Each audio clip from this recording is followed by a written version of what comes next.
54 personas con antecedentes penales como homicidio y robo con violencia. Además, estableció que 4 funcionarios tenían vínculos de parentesco con altos directivos de la comuna, antecedentes que ya están en poder de la Fiscalía. Desde el municipio, que dirige el polémico alcalde Miguel Ángel Aguilera, salieron a responder estas acusaciones. Presta atención. Robo con homicidio, robo con violencia, homicidio, manejo en estado de ebriedad, hurto, microtráfico de drogas, lesiones graves, amenazas, riña, desacato. Delitos que forman parte del extenso prontuario de 54 funcionarios contratados por la Municipalidad de San Ramón entre el 1 de enero de 2014 y el 31 de julio de 2019. Una persona que prestó servicios hasta septiembre del año pasado figura nada menos que con 17 delitos en el Registro General de Condenas. Parte del informe de Contraloría, luego de múltiples denuncias de nepotismo y presuntos vínculos con el narcotráfico en el municipio que encabeza el alcalde Miguel Ángel Aguilera. La gente que tiene antecedentes no puede ser contratada en una municipalidad.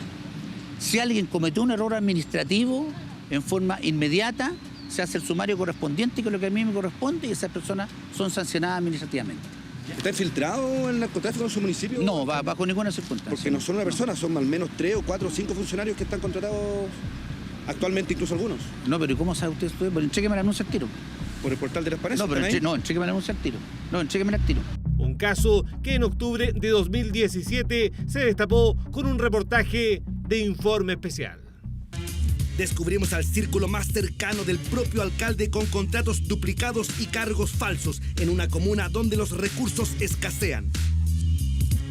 Él es mi padrino, no es ilegal, ¿ya? Pero siento que puede ser mal visto, por supuesto. Esos 54 casos que se mencionan, solamente 3 casos quedan pendientes y todos los demás fueron desvinculados. Lo importante, en el informe 181 la Contraloría es súper clara.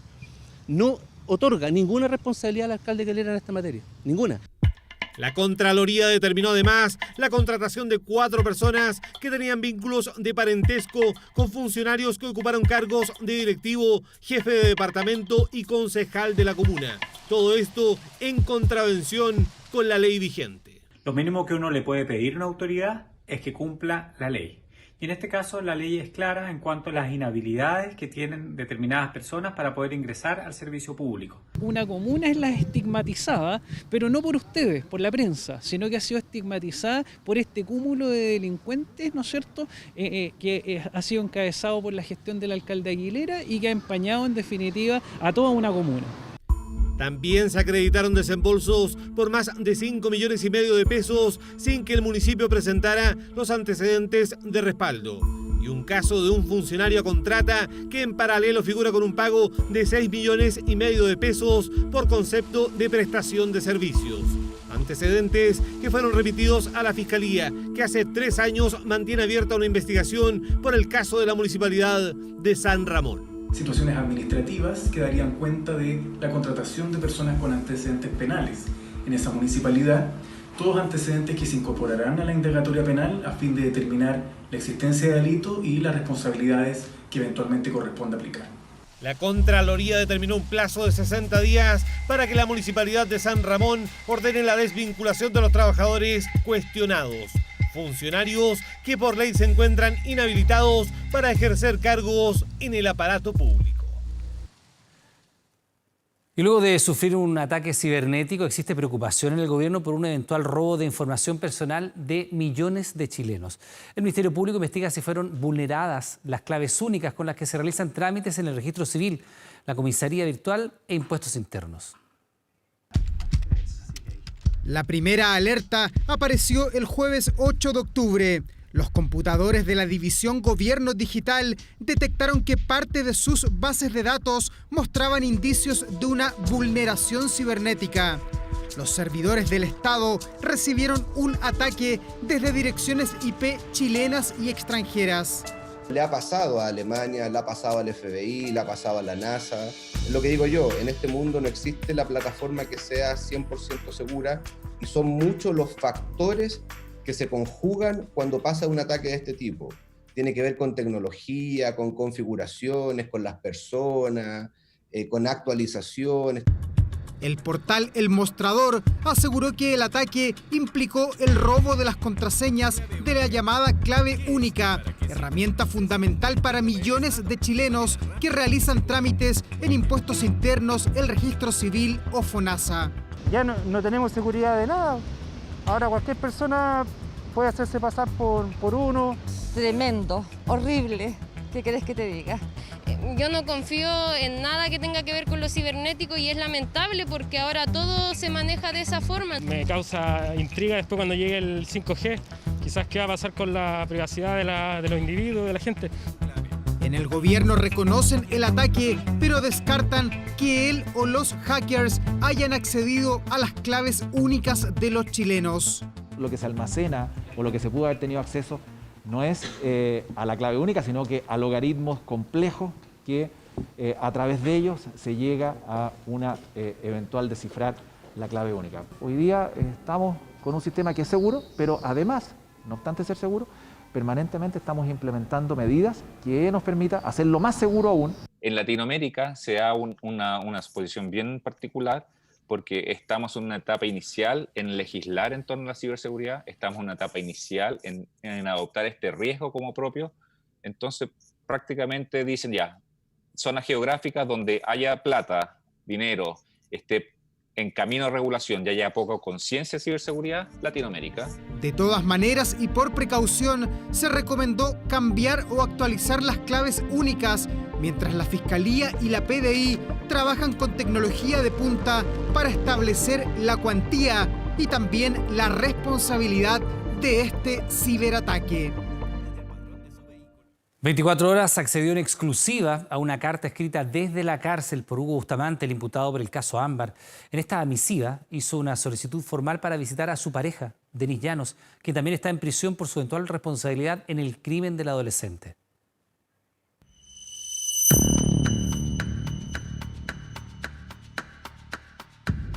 Señor jefe de unidad, Hugo Bustamante Pérez, interno procesado por el juzgado de Villa Alemana, expone y solicita.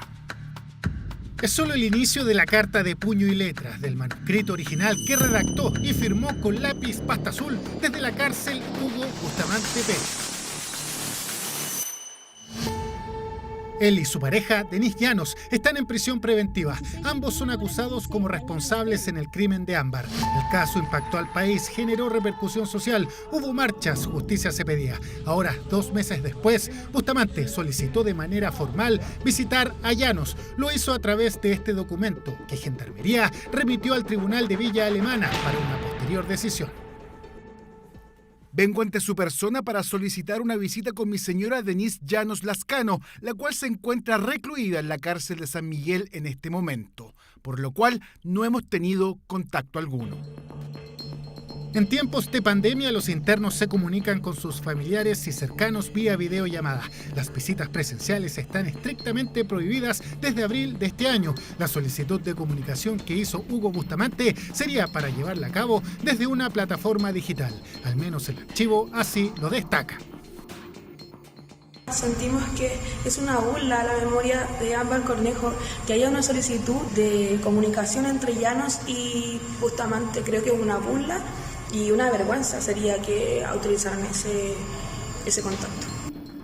Para expertos en la materia no es óptimo en ningún caso que 2 personas procesadas por el mismo delito tengan, aunque sea una mínima comunicación.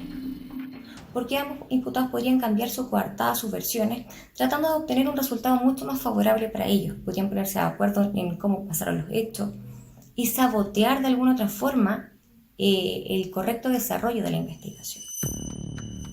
Ruego a usted acceder a mi petición. Gracias, Hugo Bustamante Pérez.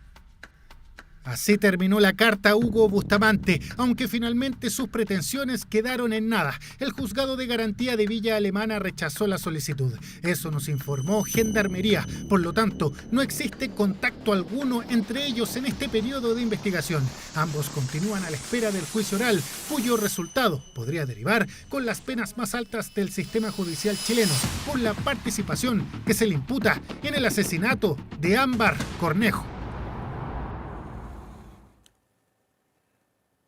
La fallida acusación constitucional en contra de Jaime Mañalich no solo acrecentó las divisiones al interior de la oposición, también evidenció las pugnas luego de que algunos de sus miembros acusaran que en el sector existen infiltrados. Invitamos a pasar al exministro Jaime Mañalich. Yo soy una persona extraordinariamente áspera. He cometido errores, me arrepiento pidiendo sinceras disculpas. En votación, rechazada. Fue la sentencia que gran parte de la oposición no quería escuchar, porque finalmente no se cuadraron y 7 abstenciones hicieron que la acusación constitucional contra Jaime Mañalich no prosperara. No podemos pensar que siempre la oposición va a estar unida. Son parlamentarios que aisladamente, muchos de ellos son independientes, entre comillas, de oposición. Y mientras que algunos en la oposición dicen que las relaciones están profundamente deterioradas, otros...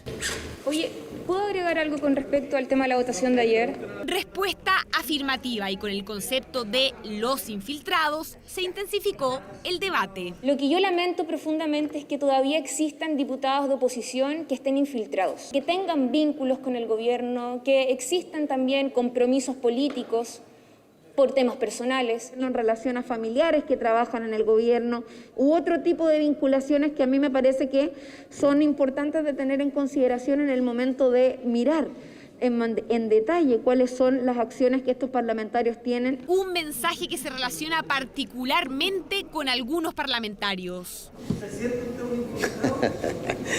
Yo no voy a responder a las intolerancias de algunas o de algunos. Más bien ellos deberían responder por qué buscan la unidad donde la unidad no está. Y otros de los que se abstuvieron ni siquiera quisieron contestar. Yo no llamaría infiltrados. Yo lo que llamaría, ¿no es cierto?, son diputados que lamentablemente permanentemente están votando con el gobierno, pero yo espero que sea por convicción. No creo que lleguemos al nivel de que hayan infiltrados, pero sí, sin duda alguna, que hay diferencias ideológicas, hay diferencias de opinión dentro de las oposiciones. Diversas oposiciones que aún deben recorrer distintos caminos. El próximo, la acusación constitucional contra el ministro del Interior por su rol durante el paro de camioneros y por no ejercer control sobre carabineros.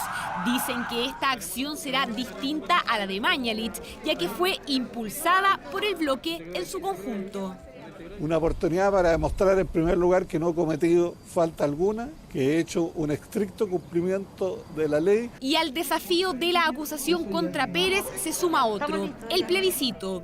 Uno de los ideales de la oposición es llegar a la elección de constituyentes más unidos y así poder asegurar 2/3 de los cupos, idea que no se ve del todo fácil. La prueba de fuego vendrá después, si triunfa la Convención Constitucional para presentar la lista más unida posible para elegir los y las constituyentes. Dejemos atrás los protagonismos y las pasadas de cuenta y centrémonos en la unidad. El plebiscito y la elección de convencionales constituyentes requiere de la expresión de una mayoría que represente con coherencia, con unidad, el sentir de quienes se cansaron de los abusos. Si no hay un compromiso con los cambios o voluntad de actuar unidos, continúan ganando los mismos de siempre. Hay dificultades porque hay actores que no creen en la unidad, que creen que este es el momento del perfilamiento de su partido, de su bloque, que sería una enorme irresponsabilidad la división. Lo que nos une como oposición frente al plebiscito es infinitamente más importante que las legítimas diferencias que podamos tener. Diferencias que se han ido acentuando, la dificultad de ponerse de acuerdo en los pactos de primarias y el traspié con la acusación de Mañalich son algunos ejemplos que la oposición quiere dejar atrás y que así el concepto de los infiltrados no vuelva a usarse en su sector. Que estén infiltrados. Una joven de 23 años fue encontrada amarrada e inconsciente en un sector heriazo de Santiago solo gracias a una pareja que pasaba por el lugar y que pudo ser rescatada de esta manera con vida. La policía investiga por ahora el delito de secuestro y homicidio frustrado. A pesar que había desaparecido en Lampa, la encontraron a más de 20 kilómetros en el sector El Noviciado de Pudahuel. Lugar poco concurrido, más bien heriazo, en esa soledad estaba amarrada de pies y manos. Ella siempre decía que era de Lampa, lo poco y nada que le trataba de escuchar, porque me arrodillé ante ella para poder escucharle, más que nada. Y ya a rato dormía, como que se desvanecía. pero está muy adolorida. La amarraron con cinta adhesiva, estaba inmovilizada, además de semi-inconsciente. Tenía claras señales de agresión. La víctima era buscada por su familia. Habían hecho una denuncia por presunta desgracia el día anterior. La víctima fue llevada contra su voluntad a un lugar que estamos investigando y que en dicho lugar habría sido objeto de el delito de lesiones. Queda relacionado con el encuentro con algunos sujetos el día lunes, pero eso es materia de investigación. Los peritajes continúan, aún no hay detenidos. La familia y el entorno de la víctima apuntan a un conocido. Fue él el que hizo esto, porque ¿quién más va a decirle a una persona, oye, no, tú vas a estar conmigo, y la niña desaparece? Entonces, todo apunta solamente a él, a nadie más. Caso que preocupa en el noviciado de Pudahuel, un lugar rural donde circulan principalmente vehículos y camiones. Es un sector empresarial y de bodegas. Hay terrenos baldíos, eriazos, donde ya el domingo encontraron abandonado un cuerpo al interior de una bolsa de basura. Es un hecho que no se puede calificar de otra manera que decir que es un hecho macabro. Una persona que se encontraba envuelta en bolsas de basura, ¿no es cierto? Y logran determinar que se trataba justamente de una persona porque uno de los extremos de esta bolsa de basura se encontraba rota y ahí alcanzan a ver que se trataba de la extremidad de una persona. Características similares en dos casos. Por fortuna la joven tuvo la ayuda de una pareja que pasaba por el lugar, aunque por ahora no hay imputados. Para poder esclarecer cuáles fueron las circunstancias en que se cometió este delito y además quiénes son los responsables, quiénes están detrás de un delito tan grave y yo creo que tan excepcional en nuestro país, diría yo, como es el delito de secuestro. Ya estamos en contacto con la madre de la niña encontrada en Pudahuel, ya nos aceptó el apoyo jurídico y psicosocial. La víctima de 23 años ya está en su casa, fuera de riesgo vital, pero grave todavía y sedada. La indagatoria avanza, buscan al o los culpables. 21 días para las elecciones en Estados Unidos, el presidente Donald Trump ha subido el tono de sus críticas contra su rival demócrata Joe Biden, quien continúa siendo el favorito en las encuestas.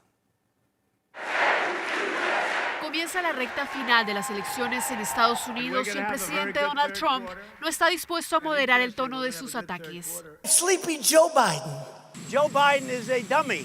Biden is a puppet. Insultos y calificativos de sobra empleado durante toda la campaña del mandatario estadounidense para referirse al candidato demócrata Joe Biden, a quien constantemente pinta como un hombre demasiado mayor para ser presidente. Biden is angry. Biden is angry. Everything's anger. Gee. Lo paradójico es que a sus 74 años, Trump no es mucho más joven que su rival demócrata de 77, aunque durante sus actos de campaña sí desborda una energía que lo conecta aún más con sus seguidores. We have made America strong again.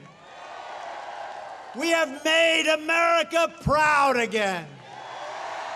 And we will make America safe again. And we will make America great again. Thank you, Florida. Thank you very much. Thank you. Sus ataques no han sido solo en mítines electorales, debates o entrevistas, también en redes sociales. En uno de sus últimos tweets, Trump utilizó el logo de la campaña de Biden, pero le quitó la letra a President y lo convirtió en Resident, en una clara alusión a las residencias de adultos mayores. Sin embargo, tras superar el COVID-19, el mandatario se ha convertido en un foco de críticas para expertos sanitarios y para la campaña demócrata, quienes lo acusan de la tragedia sanitaria que ha dejado más de 216,000 muertos y casi 8 millones de contagiados en Estados Unidos. America deserves a president who understands what people are going through. You're facing real challenges right now, and the last thing you need is a president who exacerbates them. More than 210,000 are dead, as was pointed out. A menos de un mes para las elecciones, los sondeos continúan dándole a Biden una ventaja de 10 puntos sobre Trump, quien fiel a su estilo planea seguir desatando toda su artillería para no perder su despacho el próximo 3 de noviembre.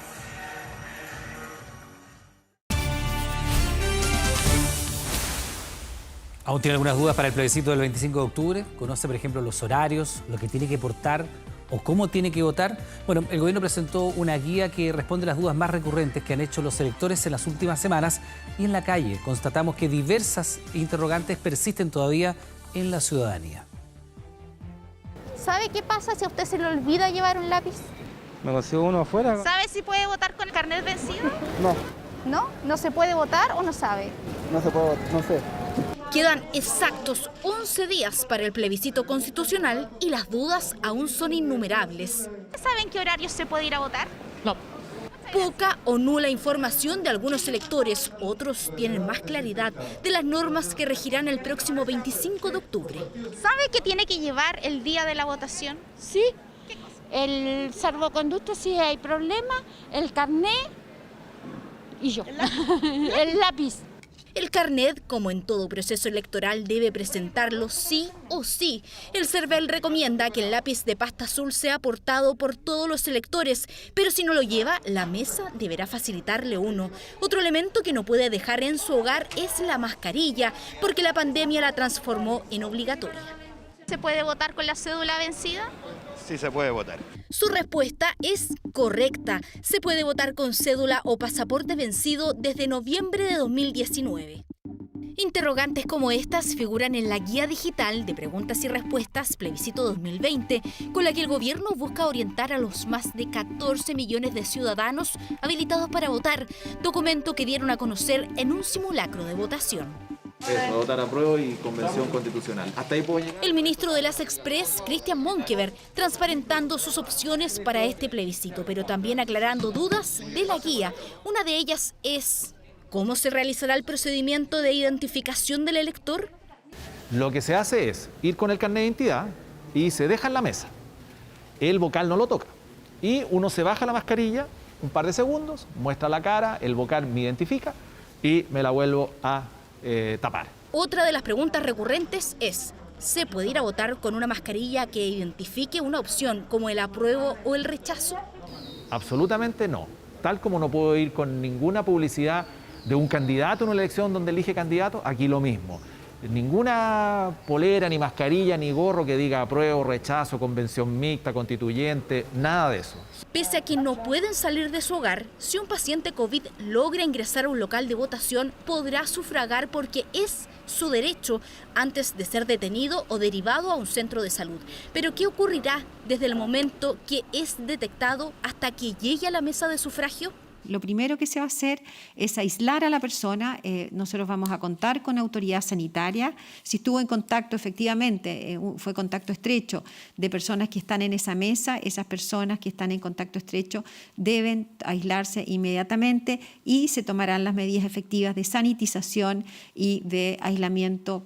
Por eso la mascarilla es clave. Si alguien no la usa, puede ser denunciado al delegado del local. ¿Usted sabe entre qué horarios se puede ir a votar? Creo que es entre las 8 y las 20 horas. ¿De 8 a 8? Exacto, de 8 de la mañana a las 20 horas. El horario preferente para los mayores de 60 años será de 14 a 17 horas. ¿Sabe si se necesita un permiso especial para ir a votar en comunas que están con cuarentena? No. No se necesita permiso, solo su carnet, con el que demostrará que su objetivo es ir a votar. ¿Cómo doblar el voto y cómo sellarlo? ¿Qué medidas de seguridad tendrán los vocales? Las respuestas están en la guía digital que busca orientar a los electores que participen de un día histórico, el día que los chilenos decidirán si quieren o no una nueva constitución.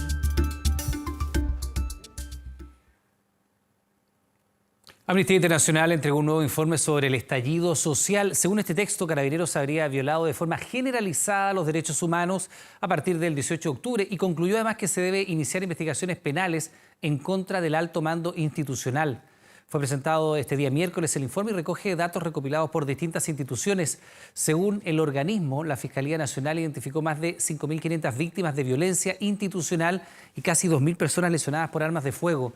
La mayoría serían denuncias en contra de Carabineros. Por esta razón, Amnistía Internacional en su informe concluyó que se cometieron violaciones a los derechos humanos generalizados y que además el alto mando de la policía uniformada debe ser investigado por la Fiscalía por haber omitido la toma de medidas que hubieran permitido detener esta reiteración. El informe denominado Ojos sobre Chile, violencia policial y responsabilidad de mando durante el estallido social, además entrega una serie de recomendaciones para evitar estas situaciones. Tenemos declaraciones.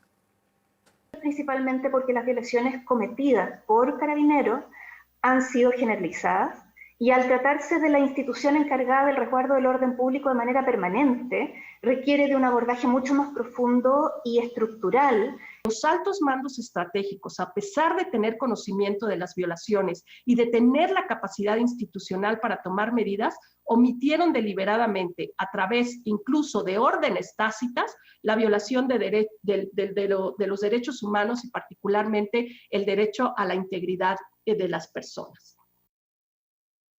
Desde un comunicado, el gobierno aseguró que se va a analizar este informe, condenó cualquier conducta que atente contra los derechos humanos en cualquier lugar, tiempo o circunstancia, pero lamentó que se realicen aseveraciones sobre hechos que se encuentran todavía siendo investigados por el Ministerio Público. Además, el Ministerio de Justicia y de Derechos Humanos reiteró que no ha existido por parte de Carabineros una práctica o política premeditada o generalizada de uso de fuerza con el fin o intención de castigar a las personas manifestantes, como supone este informe de Amnistía Internacional. El Ejecutivo también precisó que las recomendaciones de reformar la institución de Carabineros ya han sido incorporadas en el trabajo que el gobierno actualmente impulsa a través de medidas administrativas y legales para materializar la necesaria transformación de la institucionalidad policial. Hace pocos minutos, Carabineros, por medio de un comunicado, aseguró respetar los derechos humanos, al mismo tiempo que sostiene que este informe de amnistía contiene, comillas, esto es lo que dice Carabineros, una serie de imprecisiones y omisiones. Ponen como ejemplos algunos casos que se darían como probados por este organismo internacional, mientras que los tribunales chilenos los descartaron judicialmente. Sobre las denuncias que siguen en proceso, destacaron las que en algunos casos fue la misma institución la que entregó antecedentes a la Fiscalía. Y en otras noticias, fue una extensa y multitudinaria caravana. Estamos hablando de cerca de 700 motos que se juntaron para despedir al fundador de un club de motoqueros de Talcahuano. Falleció en un accidente. Una despedida masiva que no pasó inadvertida para la autoridad sanitaria, que está a la espera de un informe de Carabineros para definir si inicia o no un sumario que podría terminar en multas. Mire. Desafiaron e incumplieron las medidas sanitarias. A la vista que no hay distancia, sí una aglomeración de cientos de motoqueros a las afueras del Servicio Médico Legal de Concepción. Una multitudinaria caravana que salió rumbo al cementerio número 2 de Talcahuano, un recorrido de más de 20 kilómetros donde nada los detuvo.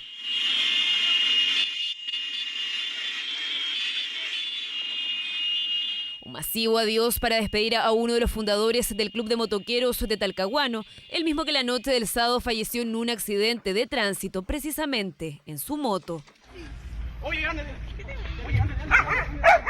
Este auto lo impactó por detrás, un choque que a sus 48 años le costó la vida. Las personas que lo chocaron estaban ebrias o con algún grado de alcohol porque estaban, bueno, el vehículo quedó destrozado, el vehículo que lo chocó. Y entiendo que venía exceso de velocidad por lo que comentaron la gente de la portuaria, que fueron los primeros que asistieron y llegaron al lugar y las retuvieron porque ellas trataron de huir. Eran súper violentas, agresivas, groseras, se querían ir, ellas se querían ir y la gente las retuvo. Un violento choque, de ahí que sus amigos organizaron este concurrido homenaje. Los cerca de 700 motoqueros acompañaron la carroza fúnebre al cementerio hasta que llegó personal de Fuerzas Especiales de Carabineros, también de la Seremi de Salud. Una ceremonia que el interior del Camposanto sí respetó todos los protocolos sanitarios. En ningún caso hicieron alguna demanda de entrar, de hecho lo manifestaron desde un primer momento, de que ellos solamente querían hacer un homenaje afuera, digamos, en la parte de los estacionamientos y nunca no hicieron ninguna demanda de incumplimiento, digamos, de las normas internas del cementerio. Esas personas sí incumplieron la normativa sanitaria. Muchas personas estaban sin casco conversando, por ejemplo, fuera de sus motos, y hay un riesgo sanitario evidentemente en esas situaciones. La autoridad sanitaria aún está a la espera del informe de Carabineros para iniciar los sumarios individuales a cada uno de los asistentes que fueron empadronados.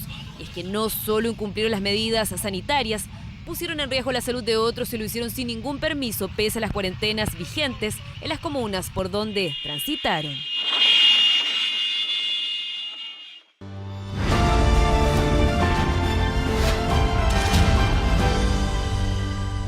Bueno, mejor a usted hoy día la temperatura no le va a parecer muy acorde, pero fíjese que ya vienen las temperaturas altas. De hecho, el fin de semana va a haber más de 30 grados acá en la zona central de nuestro país y naturalmente en esta época empieza el riesgo de incendios forestales. Un país que tiene mala memoria, porque si nosotros nos remontamos solamente hasta el 2017, nos recordaremos de este gran mega incendio de la zona centro-sur del país. Estamos como todos los miércoles junto a Marcelo Lagos para hablar precisamente de este riesgo. Marcelo, primero que nada, buenas noches. Buenas noches, Iván. Y cómo enfrentarlo de manera adecuada para no sufrir los estragos del 2017 o los del 2015 en Valparaíso. Y podemos citar casi todos los años, ¿no? Como bien mencionas, los incendios del pasado nos recuerdan que esto es una amenaza latente y las tendencias, las máximas temperaturas que se alcanzan todos los veranos últimamente, particularmente nos tienen que llamar la atención porque ciertamente este es un riesgo que no solamente tiene impacto en las comunidades, sino que ampliamente impactada también se ve la biodiversidad, los ecosistemas y todo lo humano y lo no humano. Por lo tanto, las condiciones para este verano que viene ciertamente nos llaman mucho la atención. Sí, claro, yo hablaba, por ejemplo, en 2017 la zona centro-sur, lo diciendo de Santa Olga, ¿no? Pero si nos vamos, por ejemplo, a las grandes zonas urbanas, Valparaíso. O sea, ¿cuántas veces tenemos que hablar de los mega incendios en Valparaíso para hablar de planificación urbana, de qué pasa con las quebradas, donde no se retira la basura, donde no hay servicios básicos, donde no llega el agua? No, los que hemos estado en estos incendios vemos que a veces los carros de bomberos llegan hasta pequeñas callejuelas y hasta ahí nomás llegan. Despliegan las mangueras y después ya no se puede seguir avanzando y se consumen las casas y se consumen las casas y se consumen las hectáreas en el centro-sur. Bueno, los hechos, como bien mencionas, nos enrostran ciertamente que ahí hay una tarea pendiente, particularmente en esta interfaz, en esta área ciertamente urbana-rural, que va más allá de la típica planificación territorial que se concentra en el área urbana.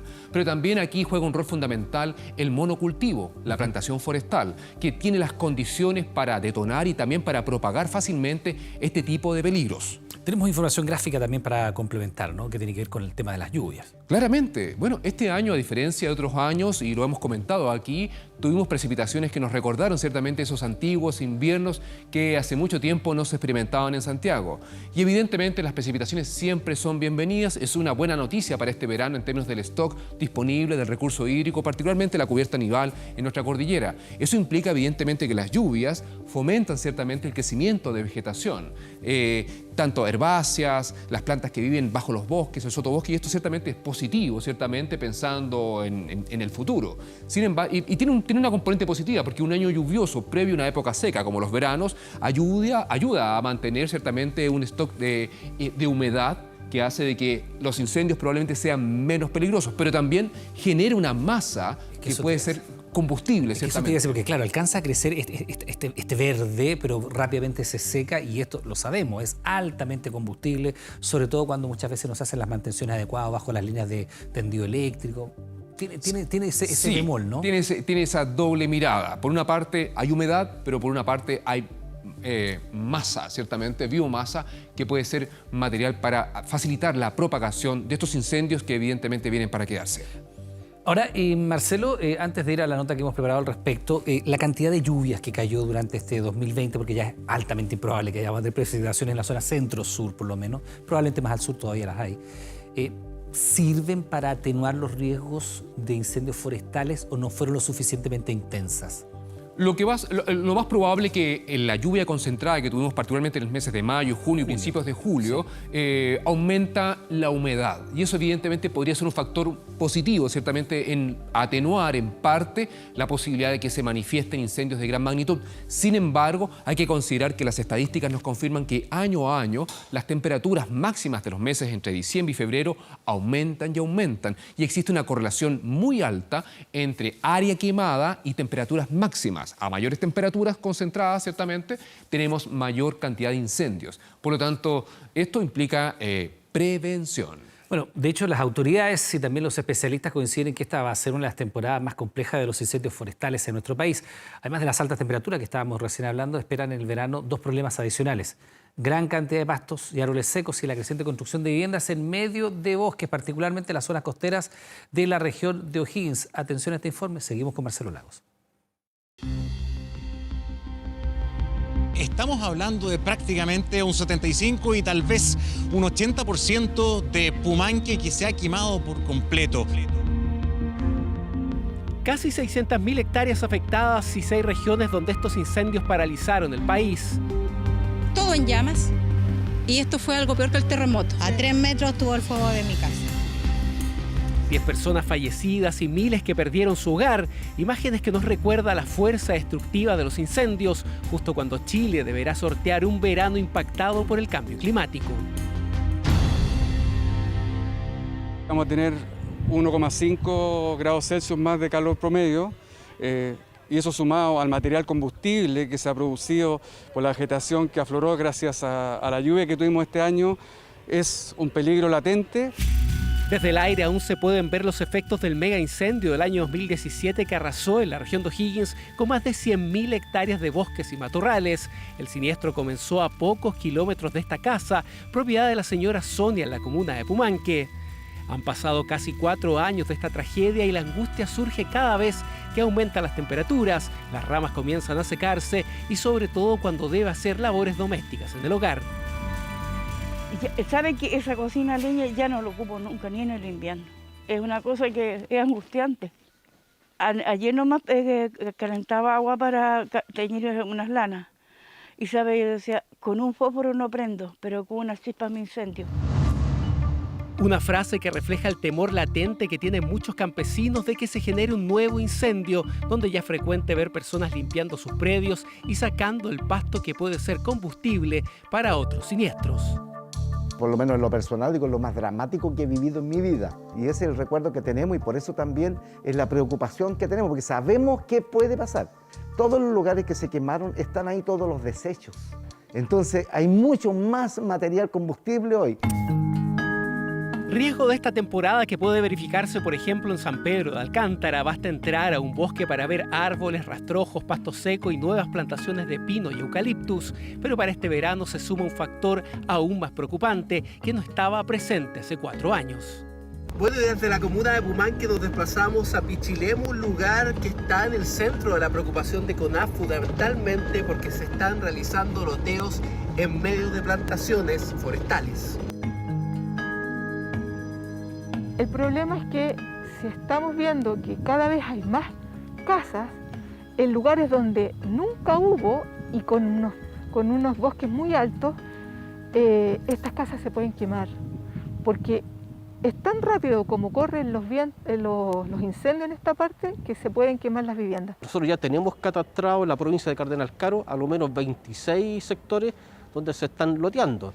Y de ahí que ya llevamos 2 años haciendo campaña de difusión y prevención. Lo cierto es que estas casas están emplazadas en predios agrícolas que fueron subdivididos en parcelas de 5.000 metros cuadrados. Cada unidad está certificada por el Servicio Agrícola y Ganadero, por lo que sus dueños no tienen prohibición de construir en medio de un bosque. Estas unidades mínimas agrícolas mantienen sus aptitudes agrícolas, siguen siendo predios agrícolas, por lo tanto estas parcelas de 5.000 metros cuadrados siguen teniendo aptitud agrícola y siguen siendo predios agrícolas. O sea, usted puede hacer en su propiedad, ¿cierto?, todo aquello que la ley le permite. Si, por ejemplo, no limpia las canaletas y tiene hojarasca las canaletas, con una pavesa, las pavesas son esos material incandescente que va volando, ¿cierto? Una pavesa puede empezar un incendio en la canaleta. Cuidados extremos que deben tener todos aquellos que proyectan vivir cerca de un bosque, sobre todo en zonas costeras. Muchas veces queman una pequeña basura y con el viento que ustedes se pueden dar cuenta, el viento en las tardes aquí en esta zona supera los 20 kilómetros por hora. Por lo tanto, si se genera un incendio, su avance es rapidísimo. Un escenario que se replica en la zona centro-sur del país y que preocupa más si todos coinciden que esta será una temporada complicada para enfrentar los incendios forestales. Se proyectan olas de calor, baja humedad y siniestros a partir de la segunda quincena de octubre, por lo que la prevención será clave para evitar que el fuego nuevamente se propague en suelo chileno.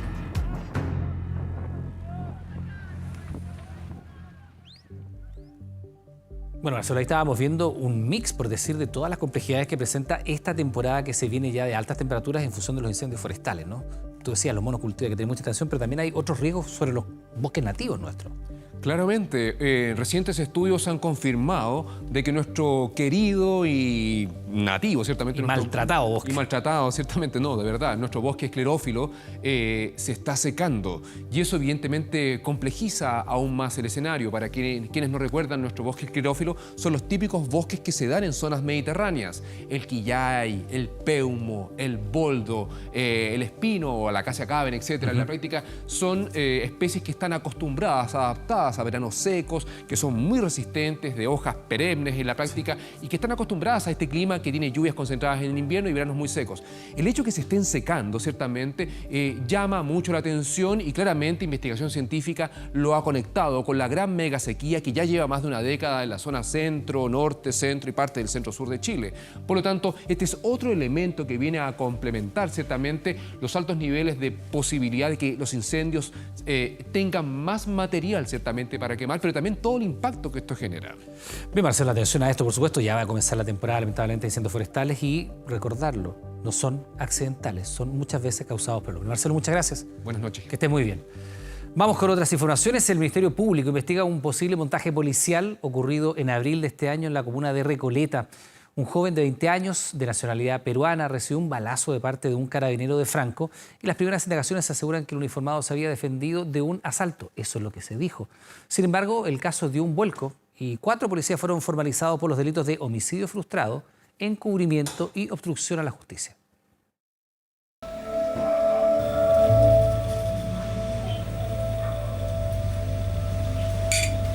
Esta es la rutina de todos los días que tienen que hacer, darle de comer a la boca. Prácticamente está vivo de milagro. Recibió un balazo en su cabeza y los médicos le dijeron a sus padres que moriría. Un caso que abrió una investigación por montaje policial, homicidio frustrado, obstrucción a la investigación y encubrimiento.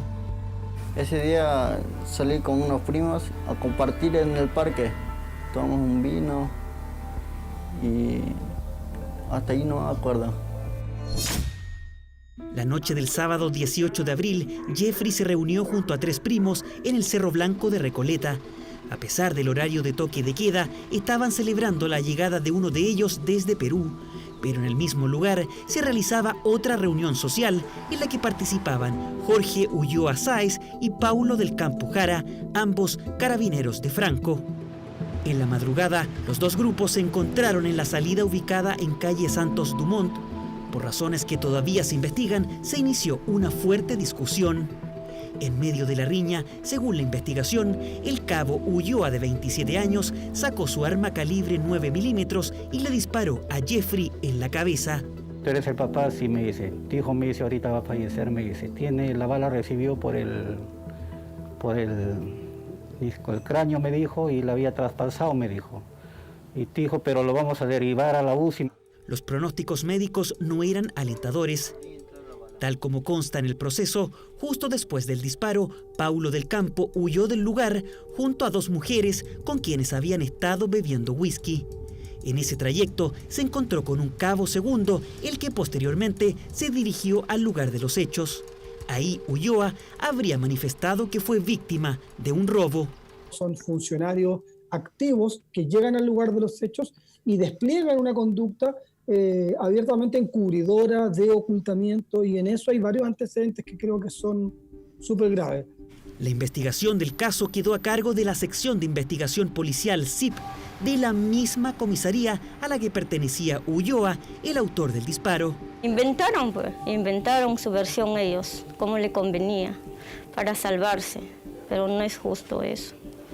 Y mientras Jeffrey se debatía entre la vida y la muerte, su familia insistió en que todo era un montaje. El guardia de ahí del complejo, del Parque del Cerro, también dio su versión. También estaba con ellos, pues. Pero él dio a favor de ellos porque fue una pelea, ¿no? No fue un asalto. Una investigación de la PDI logró constatar irregularidades en el procedimiento policial. Estas son transcripciones de escuchas telefónicas entre Paulo del Campo y otro colega. Oye, ¿has ido a declarar a la fiscalía tú o no? Yo sí fui el otro día, no me hicieron todas las consultas, pero yo le dije que fui a donde mi tía nomás, po. Sí, a mí me llamó el que andaba conmigo, que estaba citado para el 15 para esclarecer unos hechos. ¿Ya? No cacho qué onda, yo le dejé todo claro al weón, po. Oiga, ¿y a su colega igual lo llamaron? Sí, pero los dos estamos claros en lo que tenemos que decir. Fueron formalizados 4 personas, 4 que eran carabineros activos al momento de los hechos, 2 ya fueron dados de baja. El primero, que es el que dispara a menos de 2 metros, un disparo en la cabeza, está formalizado como autor del delito de homicidio frustrado. En nuestro país no existe impunidad. Cuando ocurre una situación delictual, tenemos tribunales de justicia, tenemos policías que investigan y tenemos todos los mecanismos, además con poderes separados, para que la verdad jurídica aparezca. Contactamos a Carabineros y aseguraron que no pueden referirse al tema por tratarse de una investigación en desarrollo. Ambos, ahora exuniformados, quedaron en prisión preventiva. La investigación de carácter reservada continúa para establecer la responsabilidad de otros funcionarios de Carabineros. Paseos por calles cercanas, visitas de familiares, bueno, eso es lo que cientos de residentes de establecimientos de larga estadía para adultos mayores comenzaron a vivir esta semana. Medidas que van a la par con el desconfinamiento y que pudimos conocer de cerca. Mire. Nuria se ha parado frente a esta reja ya muchas veces. Y la veía porque me la traían ahí, un poquito más acá. Entonces le decía, mamita, ¿cómo estás? ¿Qué sé yo? Ha sido esa la única forma de compartir con su mamá, para ella y sus hermanos. ¿Me podría hacer entrar? ¿A dónde? Aquí adentro. Que todavía no se puede. ¿No? No. ¿Qué? Por la pandemia. El cambio es que hoy día tú puedes pasar esta puerta. Exactamente. Así es, las rejas, las puertas se han abierto en las residencias de adultos mayores para reencuentros que marcan una pandemia larga y esos dolorosos distanciamientos que ha forzado. Completamente un desapego emocional. Fue muy triste, para mí fue muy doloroso. Hoy es distinto. Los recuerdos siguen siendo los que el Alzheimer le permite, con suerte, registrar a la octogenaria mamá de Nuria. Pero todo es un poco más sencillo al estar más cerca. Y es que ahora las personas mayores pueden recibir visitas y realizar paseos. Todo un prohibitivo mundo hasta hace muy poco por la pandemia. La verdad es que ver a la mami después de tanto tiempo no tiene precio. Ha sido una alegría increíble. Cuentan en el hogar Acalis Coventry en Ñuñoa, que instaló paneles transparentes para evitar contacto directo. El protocolo finalmente ha permitido que estemos reabriendo también los espacios públicos para que las personas mayores puedan salir. Esta es una medida que aplica a todos los establecimientos de larga estadía de Chile. Son cerca de 1000 hogares de adultos mayores. Aunque se entiende, no todos estos centros pueden tomar el mismo tipo de resguardos. Como nosotros no tenemos tanta infraestructura o también aporte monetario como para hacer algo donde podamos crear estos espacios, quisimos optar por esta. Lo importante es que estos hogares o residencias de adultos mayores han dado el paso, respetando las fases del desconfinamiento para acercar familias alejadas por la pandemia. ¿La has podido tocar o es solo a distancia, a un metro? A distancia. Y se entiende perfectamente por todo lo que estamos viviendo. No sé si iremos dando más permisos, pero por lo menos pueden salir a caminar 2 horas con una persona supervisora de la residencia o un familiar siempre autorizado por el director de esa residencia. Apertura de estos centros que además permite el ingreso de nuevos residentes, rasgos del movimiento que de a poco el desconfinamiento va permitiendo. Deben turnarse para almorzar, hacer fila para ir al baño, compartir espacios comunes e incluso las camas. Bueno, esa es la realidad que enfrentan a diario quienes viven de allegados. Según las cifras del 2017, serían más de 300.000 las familias que están en esta situación. Pero preocupa que ese número sea todavía mayor luego de la última crisis que ha vivido nuestro país.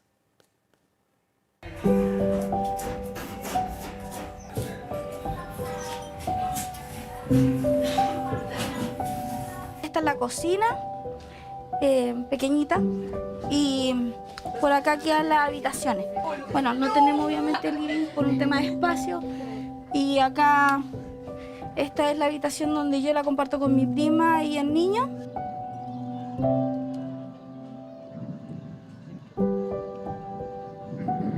Por ejemplo, aquí tenemos el lavaplatos, que aquí se lava la loza, aquí tenemos la lavadora, aquí la cocina y el refri que por espacios chicos no se puede mantener. Leslie y Gabriela comparten la misma problemática. No tienen casa propia, su situación económica es compleja y por eso deben vivir de allegadas. Sobre todo ahora, que no está la situación como estar gastando el dinero en arriendo. Y lo único que al momento que encontramos es buscar un familiar y vivir de allegada.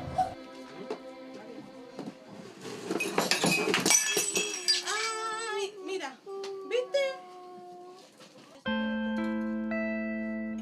Gabriela salió de la cárcel hace casi un año. Antes arrendaba y tenía su propio espacio. Con antecedentes manchados y sin empleo estable se le ha hecho complejo encontrar un lugar para vivir. Por eso volvió a la casa de su madre en la comuna de Renca. 9 personas vivimos. ¿Quiénes viven? Vive mi mamá con su pareja, mis 2 hermanos. Y vivo yo, mis 3 hijos con mi pareja. O sea, el grupo familiar de nosotros somos 5. Y el grupo familiar de mi mamá son 4. Aquí está el baño. Ese baño lo ocupamos entre las 9 personas que vivimos aquí. Deben turnarse para desayunar, almorzar y tomar once. Aquí no hay patio ni tampoco antejardín y en estas 2 habitaciones se las ingenian a la hora de dormir. Por ejemplo, aquí hay una cama de 2 plazas.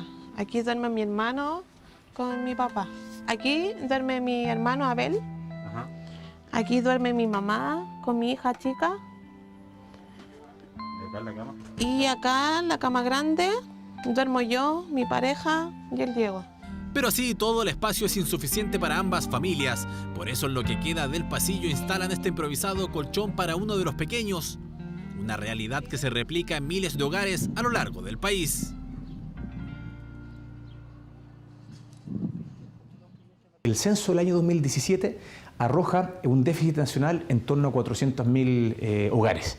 Y la CACEN arroja 100.000 unidades más, habla en torno a 500.000 de hogares. El 60% de ese 500.000 de hogares, es decir, 300.000 hogares, están en condiciones de allegamiento.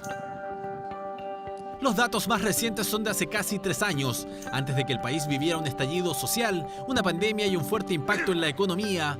Por eso preocupa que esta realidad la estén viviendo varios compatriotas más de lo que indican las estadísticas. Es mucho más cruda la realidad de aquellos que viven en condiciones de allegamiento con altos niveles de hacinamiento. Todos estos fenómenos, allegamiento, hacinamiento, arriendo abusivo, campamentos, son fenómenos de exclusión habitacional que tenemos en Chile, que se ha visto ciertamente aumentado en el último tiempo, en el último año. Si tuviese una casa también, quizás no tendría que estar viviendo en un segundo piso, que es donde se me ha brindado el apoyo, más que agradecida de la mano que se me está tendiendo por estar acá, pero obviamente hay esos detalles que a uno le afectan emocionalmente. Es lo que piensa Leslie mientras sube las escaleras y su andar sigue el ritmo de las clases de violín que su hijo realiza en una de las 3 pequeñas habitaciones de la casa en la que viven de allegados. Un espacio en el que habitan 8 personas. Este espacio tan pequeño que lo que sucede aquí se escucha allá y no está eso, no está esa instancia de privacidad y no es un tema de respeto como familiar, sino que es un tema de respeto auditivo. Entonces, pues toca como compartir, acomodarse nomás. Ha recorrido gran parte de Santiago viviendo de allegada o arrendataria. Llegó a esta casa de una tía en la población Santo Tomás de la Pintana hace 5 años. Dice que en algún momento vivieron hasta 13 personas bajo este techo. Esta es la habitación donde yo la comparto con mi prima y el niño. Por acá, bueno, aquí ya están los niños. Esta es la habitación que le destinamos a los niños varones. Y por acá hicimos un pequeño pasillo con el closet como para un poquito de privacidad y dividir. Es la habitación donde están las niñas. Como pueden, se distribuyen los espacios intentando hacer la convivencia lo más amena posible. Al igual que en la casa de Gabriela, se turnan para almorzar. El comedor cumple múltiples funciones, desde el lugar de estudios hasta el espacio para el emprendimiento de impresiones que hoy sustenta este hogar. Según el censo 2017, más de 1.700.000 personas viven en situación de hacinamiento medio, es decir, habitan más de 2 y menos de 5 personas en un dormitorio. Otras 200.000 vivirían en hacinamiento crítico, compartiendo una habitación más de 5 personas. Los allegados representan parte importante de este número. A ellos incluso se les ha denominado como campamento oculto. A la simple vista, digamos, cuando uno va caminando por la calle, no se percibe ese nivel de hacinamiento. Sin embargo, al interior se está viviendo con un nivel de precariedad, con un nivel de exclusión habitacional, con un nivel de vulnerabilidad que muchas veces es tanto o más profundo que el que se puede tener incluso en una situación de campamento que a veces tiende a ser más visible. A través de la campaña Chile Comparte Vivienda, esta fundación cada año entrega 1000 mediaguas para ayudar a descomprimir la parte más crítica del hacinamiento. Nos trasladamos a Pudahuel. Aquí más de 60 comités de allegados se han organizado en busca de la vivienda propia. Manuel, su dirigente, nos lleva hasta uno de los pocos terrenos disponibles que quedan en la comuna.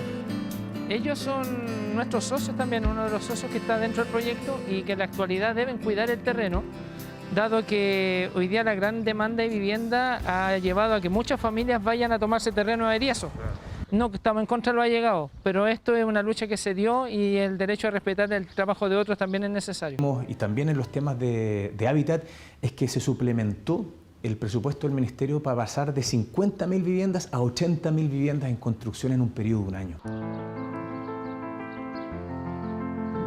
La parte compleja, al menos en la capital, es la falta de suelo disponible para la concreción de estos proyectos. Lo cierto es que por ahora Manuel y sus comités ya están un poco más avanzados y a la espera de la construcción. Leslie también está esperando que se concrete un proyecto en los terrenos de La Platina en La Pintana. Gabriela ha postulado el subsidio en 2 ocasiones sin éxito. Espera que la tercera sea la vencida y así poder dejar de vivir las complejidades que enfrentan día a día los allegados.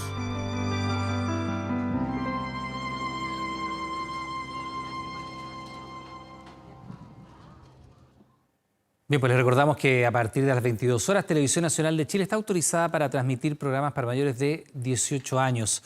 Atención con estas imágenes porque provocaron pánico en el Persa Biobío. Un joven colombiano fue detenido tras amenazar a carabineros y clientes con una subametralladora UCI en uno de los galpones del tradicional sector de Santiago. Un hecho que pone el foco en la seguridad del sector y el porte ilegal de armas en nuestro país. Miedo. Nosotros estábamos aquí, cuando ya miramos fue que el problema se vino y toda la gente corriendo por abajo. Yo vi que toda la gente corría y yo también me metí. Fueron apenas unos instantes, pero bastaron para provocar pánico en el Persa Biobío.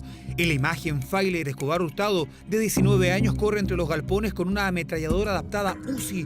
Por supuesto, clientes y locatarios huyeron despavoridos. Sí, pasaron por ahí, o sea, por ahí bajaron 2 con pistola en mano. Estaban consumidos, seguro, y se formaron a pelear entre ellos. El muchacho venía detrás de otro pegándole, empujándolo. Steve, el locatario desde hace 4 años en el tradicional Persa, fue testigo y casi víctima de una pelea que comenzó afuera de los galpones y terminó en el interior con las amenazas a punta de ametralladora del joven colombiano tanto a carabineros como al público. El muchacho sí lo hemos visto porque él mantiene por acá, pero así conocerlo realmente no, porque como le digo, uno a veces refleja las caras que siempre mantiene viendo. El sujeto colombiano mantiene antecedentes penales tales como robo, intimidación, hurto y ley 20.000 de drogas.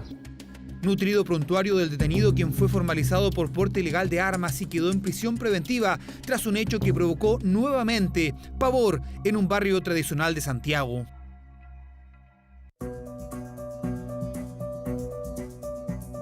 Con 70 años de historia, 6 galpones y más de 4.000 locales, esta gran feria libre de tanto en tanto se ve golpeada por episodios violentos. Un comerciante del Persa Biobío fue asesinado esta madrugada. Una situación que se repite en el sector y que complica a los locatarios que ya fueron golpeados por el estallido social y la pandemia. Y es que la violencia espanta a los clientes que llegan al Persa Biobío. Miedo porque no se sabe cuándo va a llegar una bala por ahí. Y estamos sobreviviendo con lo poquito que medio llega uno y todos estos problemas así, entonces la gente va para otros lados. Igual uno necesita sobrevivir. Yo soy extranjero. Malo. ¿Sí? Malo. ¿Tú eres habitual, frecuentemente? Sí, pues siempre vengo. Yo 20 años. Y los 20 años no ha habido grandes disturbios, ni problemas, ni cosas. A veces no vienen, porque aquí no se ve mucho carabinero.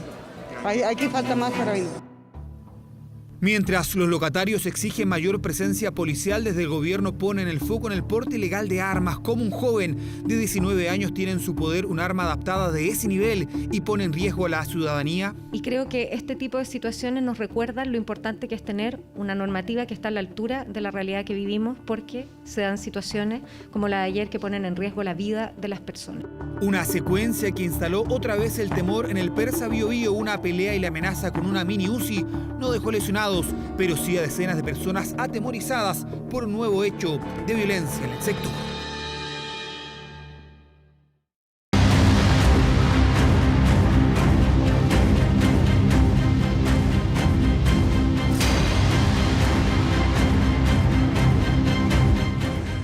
Son malos los números de la selección chilena en el arranque de estas clasificatorias. 1 punto de 6 posibles en estas 2 primeras fechas. Fíjense ustedes que además el técnico Reinaldo Rueda en 8 partidos oficiales ha perdido 4, 33.3% de rendimiento. Es decir, la derrota frente a Uruguay, el empate frente a Colombia nos deja en una situación muy obligada para el mes de noviembre, donde enfrentamos a Perú acá en casa y a Venezuela allá en el norte de Sudamérica. ¡Cuidado! Aparecía para jugar Moreno. Gol colombiano, Radamel. Radamel, señores, en los 45. Un tigre desatado en el Nacional, un rugido que dolió en el alma de una roja que no encuentra respuestas claras ante un objetivo único que es clasificar a Qatar 2022. Ay, ay, ay, de local no hay que perder en la clasificatoria. Tropieza Chile en la clasificatoria, señoras y señores. Puede ser posible que se pecó en exceso de confianza.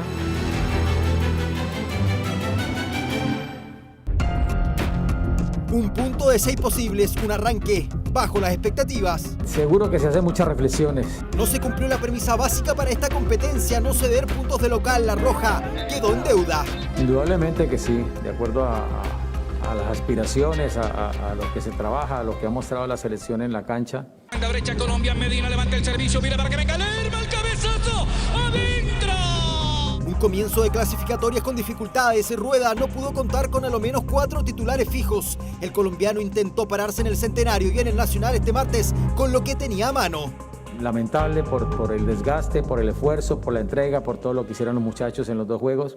Así están las posiciones. Chile con tan solo 1 punto, bien abajo en la tabla. Un camino que recién comienza, pero que no deja de preocupar por la presión que se viene en la próxima fecha doble de noviembre. Nada, hay que seguir trabajando y esperar que la próxima fecha saquemos más puntos. Esos partidos serán frente a Perú en Santiago y Venezuela de visita, una fecha donde la misión y responsabilidad para la roja es sumar 6 puntos. Quizás lo que el equipo expresó en la cancha no se reflejó después en los puntos que debíamos de haber obtenido por lo que mostró la selección en la cancha. Un comienzo tortuoso, se sumó solo 1 punto de 6 posibles. Rueda tendrá mucho trabajo para que Chile vuelva a ilusionarse con clasificar a Qatar 2022. Más allá de los números, que reiteramos, no son buenos, lo que preocupa es el contenido que tiene esta selección chilena. ¿Está jugando bien Chile? Ayer estuvimos a punto de ganarle a Colombia, un rival potente, uno de los fuertes de la clasificatoria sudamericana. Pero no fue un muy buen partido de Chile. El equipo colombiano partió ganando, partió dominando el juego. Los primeros 20 o 25 minutos fueron difíciles para Chile. Todo se arregló con el penal que sancionó el VAR, árbitro Herrera, debutante argentino. Un penal que para muchos nos devuelve el error de Montevideo. Un penal muy discutible, a lo menos. Allí Chile tuvo sus mejores momentos, pero reiteremos, los contenidos no son los óptimos. Ya no hablamos de un equipo que era capaz de someter a los rivales, de ser protagonista de los partidos. Eso no ocurre con Chile. Al equipo le cuesta mucho. Depende demasiado de Alexis y de Vidal, entendiendo que hay algunos otros ausentes importantes. De los que acompañan, muchos se responden. Hay jóvenes en la defensa que llaman la atención. Pero, por otro lado, nos encontramos con falencias, con problemas con situaciones difíciles de mejorar. Colombia obtuvo un buen empate, en definitiva, acá en Santiago de Chile.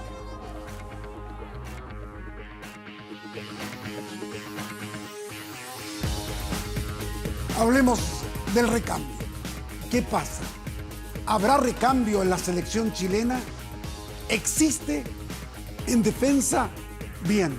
En ataque, nada o muy poco.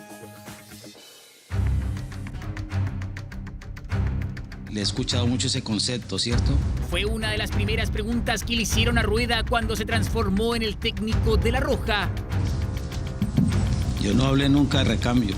De ser una de las selecciones más veteranas de Sudamérica, en esta doble fecha clasificatoria pasó a ser una de las más jóvenes con 26 años promedio. A pesar de eso, un crack de La Roja lanzó un misil. Debemos seguir creciendo a nivel de juveniles. La NFP debe mejorar el trabajo con los jóvenes, porque no veo a ninguno que venga de atrás. Justo en una doble fecha en la que Rueda probó y en la que sorprendió con algunos nombres que no destiñeron. Quizás por eso la respuesta fue dura y vino de uno de sus compañeros.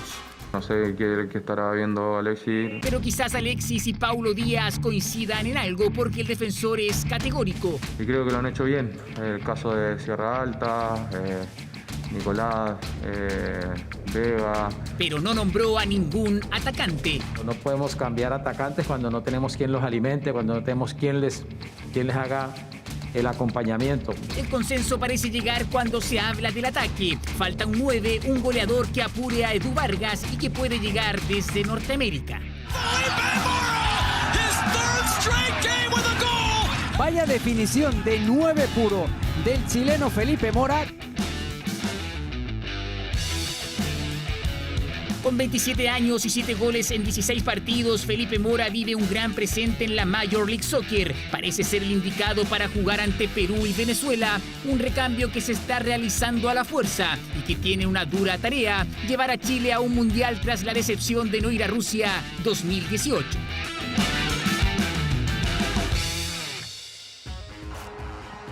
En el noticiario de ayer alcanzamos a ver el triunfo de Argentina sobre Bolivia en La Paz, espléndido, por 2-1. Lo de Ecuador frente a Uruguay fue sencillamente notable. Hemos visto el gol de Caicedo, aquí nos encontramos con el gol de Estrada para el 2-0. Todo se amplió en el segundo tiempo con Estrada en un golazo, una jugada bien hilvanada para el 3-0, y Plata, un chico que no llega a los 18 años, es un chico de oro, no de plata, anotaba el 4-0. Uruguay recuperó terreno con 2 penales anotados por Luis Suárez. Muy poco lo de Uruguay. Ecuador se transforma en un equipo importante, sobre todo en casa, jugando en estas clasificatorias. Saltamos al partido, después de ver a Luis Suárez y sus goles, a Venezuela con Paraguay en el Metropolitano de Mérida, un partido paupérrimo. Venezuela tuvo oportunidades, un gol anulado, un penal perdido. Jiménez anotó el único gol del partido para los paraguayos, el equipo de Berizzo. Rendidor sin ser brillante, un penal discutible, lo perdió Herrera, ganó Paraguay por 1-0 y dejamos atrás Venezuela, un equipo que tendrá problemas seguramente. Y en Perú, lo que le pasó al árbitro paraguayo con nosotros, ahora es un chileno con los peruanos. Perú le ganaba a Brasil por 1-0 con gol de Carrillo, empezaron los penales, Neymar convierte el empate a 1, luego viene Tapia anotando el 2-1 para Perú, arregla el partido Brasil, muy criticado, reitero, el árbitro chileno Julio Bascuñán. Brasil es puntero absoluto junto con Argentina y candidato firme al título. Triplete de Neymar en este partido, fuerte Brasil. La situación del arbitraje para los peruanos que venían de empatarle a Paraguay en Asunción fue fundamental, pero Brasil golea, le hizo boleta a Bolivia y ahora le hace 4 a la selección de Perú. Así están las cosas entonces, con una selección de Brasil demasiado protagonista. Pero mire lo que dice la prensa. Polémico arbitraje del chileno, incluso tuvo que salir con escolta policial del estadio. Entonces, el arbitraje es centro de la atención después del partido que Brasil le gana a Perú por 4-2 en el Nacional Limeño. Vamos.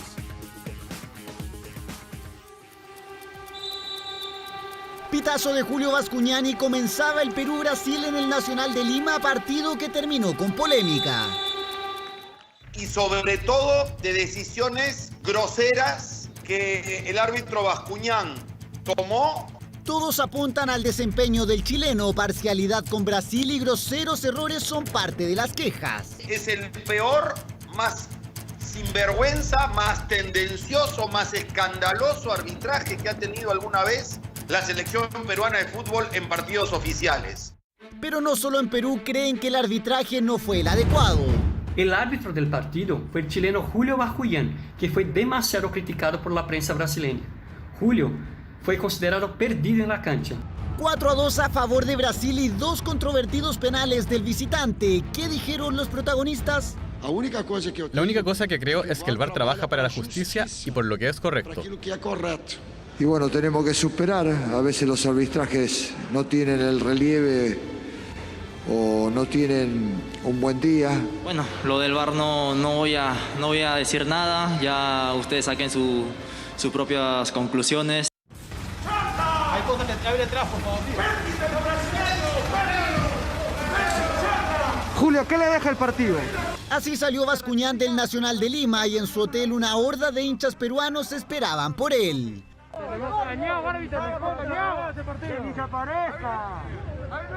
La Policía Nacional ha redoblado el resguardo policial en los exteriores del Hotel Hilton, aquí en el distrito de Miraflores, donde se hospeda el polémico árbitro chileno. Horas más tarde, la furia incaica no cesaba, incluso el chileno se tomaba las portadas en el vecino país. Bascuñán se robó el show en el Nacional y Brasil venció 4-2 a Perú. Contra Julio Bascuñán, Federación Peruana presentará reclamo ante Conmebol. Con polémicos cobros de Bascuñán, Brasil venció a Perú. El descontento provocó que se creara esta página para intentar quitarle la licencia arbitral al chileno. Julio Bascuñán y su más polémica y negra noche en el Nacional de Lima. Julio, ¿ratifica las acciones? ¿Habrá una pega más difícil que ser árbitro? No sé. Colo-Colo perdió hoy en la Liga Chilena. En un partidazo en el Monumental, la Unión Española le ganó por 5-3. Difícil para Colo-Colo, que está abajo en la tabla. Vamos a comerciales y vuelve Iván Núñez con las noticias aquí en 24 horas. Gracias.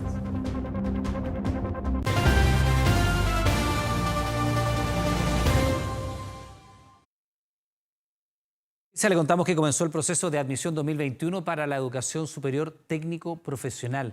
Y atención, porque esta es una alternativa que cada vez es más valorada y competitiva en el mundo laboral y por la que varios jóvenes optan a la hora de elegir qué estudiar. El desempleo juvenil supera el 20% y la formación académica es clave para disminuir esa cifra. Tradicionalmente la universidad se presentaba como la única opción, pero ese panorama cambió.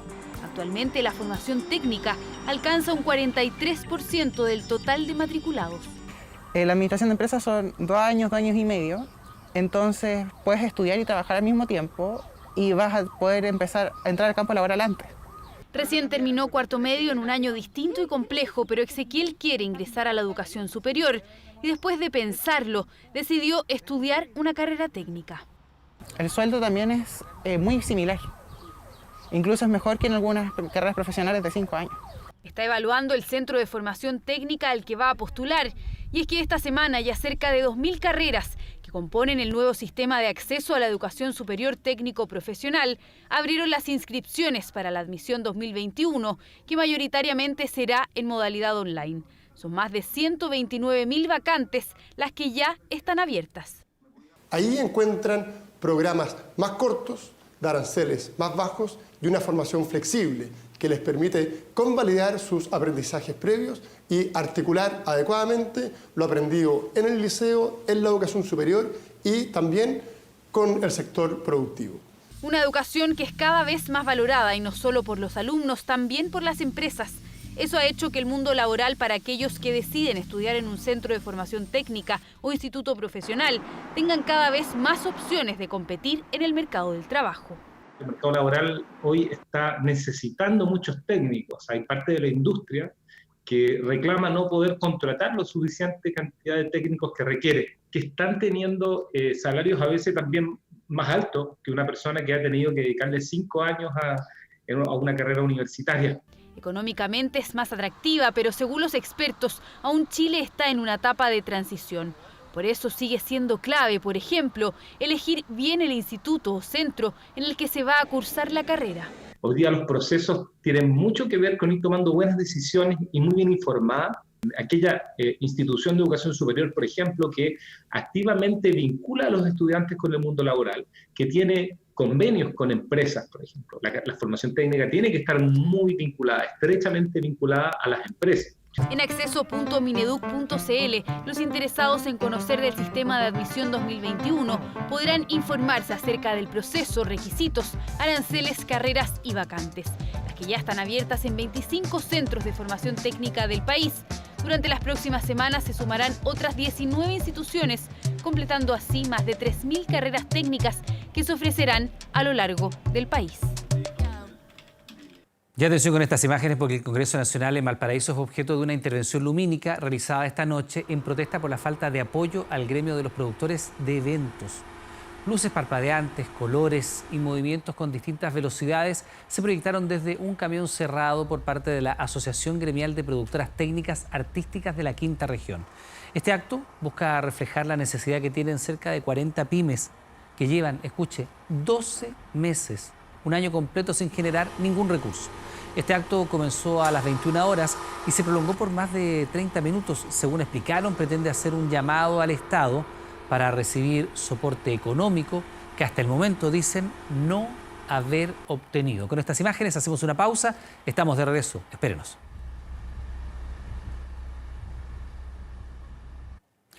Una nueva cara mostró una de las vías que une Viña del Mar con Valparaíso. Esto tras los trabajos de remodelación que tienen como fin mejorar la conectividad. Veredas, calles y soleras, todo totalmente renovado. Así luce hoy el tradicional barrio recreo de Viña del Mar, tras la entrega de obras de repavimentación que tienen como fin mejorar la vialidad del sector, arreglando las calles que mantienen más de 70 años de antigüedad. Quedaron muy bonitas, quedaron amplias, bien parejitas, bien demarcada. Está buena la repartición porque era puro barro esta cuestión. Los que más le viene bien son los a la universidad porque llegan ahí tan cerquita la mayoría. Se avanzó, por lo menos tenemos una calle que está distinta en relación a lo que teníamos. Son 3,5 kilómetros de trabajos y modernización que se realizaron en este sector, que además es utilizado como vía alternativa para llegar a la ciudad de Valparaíso. Todo gracias al aporte de 2.500 millones de pesos por parte del Consejo Regional. Estas son calles que estaban con 70 años de vida, que de verdad era muy necesario reponerlas. Creo que aquí hay un esfuerzo importante y agradecer al Consejo Regional que nos posibilitó la solución para estas calles. Recreo es uno de los pocos barrios que hoy día se han mantenido y creemos que es posible hoy día justamente invertir una cantidad importante de recursos, 2.500 millones de pesos, para unir 3,5 kilómetros. Arreglos de esta transitada vía, nueva pavimentación, que sin duda mejorará la vialidad en la comuna, dando la capacidad que el tránsito circule por estas calles, haciendo que los viajes y la conectividad sean mucho más expedito en la ciudad jardín.